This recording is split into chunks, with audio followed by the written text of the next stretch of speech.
you are considered a living legend for cinema. Of course. What does yes, but it's true. My colleagues all said, "Wow, Juliette Binoche." Does that mean anything to you when people say that? That they feel you're a I legend? don't believe it because I love working. I love what I do. I love exploring humankinds, and and it's got to start with humility. If you're not humble, you cannot get inside of people's souls, and my soul as well. So, I don't like this kind of big names in a way because it's an outside and it's an outside way of speaking, and it doesn't help me to live. Yeah, So I know what you mean. I understand that I can inspire, other actors or people's lives maybe, and that would be the best. That would be what I would look for in a way, to Yeah. inspire others as I've been inspired, or I am inspired by others. So it's we need to help each other's lives, and because it's tough time. We need help. So true. Everybody needs help. That's so true. But you have a very nice thing coming up on 9th of March, which is fast approaching. You're celebrating your birthday. And welcome to the club. Yeah. I'm already there. It feels good. If you have a zero and a six in front, does that mean anything to you? How do you look at age?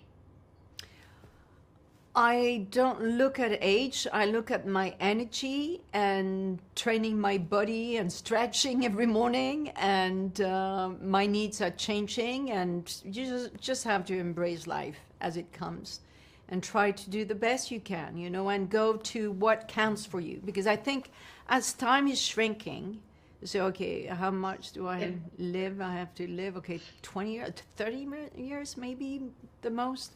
So you're thinking, so what do I need? What do I want? What do I want to, give?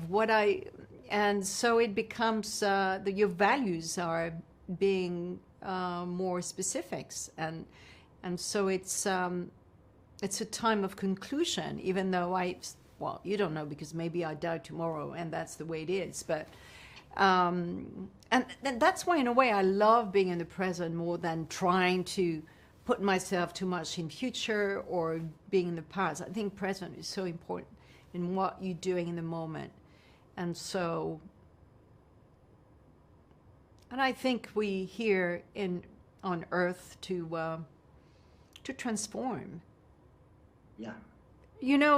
I think what's important is to understand why a person is doing this or that and how it comes about. It's more interesting than just judging from outside. And when I read books, I was surprised that sometimes it was underlined to try and darken her character and make her the bad, a terrible, terrible monster.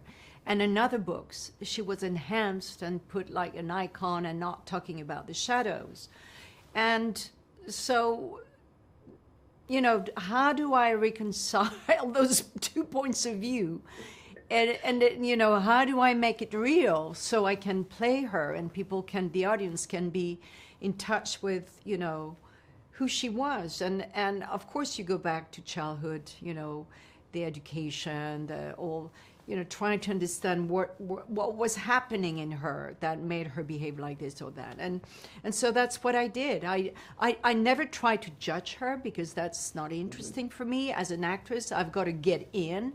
But where is it vulnerable? Where is it, where are her needs? And why does she need to make, so many garments and jewels in order to cover the little girl who was very poor and who had the most horrible childhood? And so suddenly you understand the needs of everything, and the need of surviving, the need of keeping the family, because the whole family was scattered. So it was an interesting, you know, emotional and psychological work, but also spiritual, because you don't want to bury people. I want the audience to understand her. Also, she came, you know, when you see the comparison between Dior and Chanel, Dior came from a very wealthy family, and yet they wanted him to be a diplomat. He didn't want to be a diplomat. He didn't know what he wanted to be exactly. He went into architecture. Then, you know, he felt like fine arts was a place where he would belong.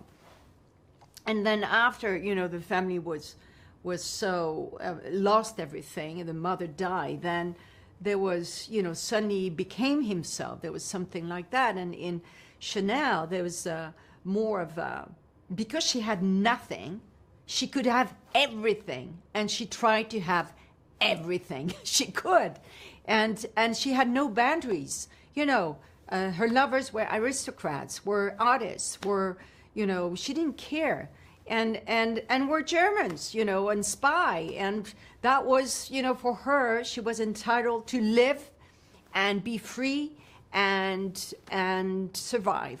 That was the game for her.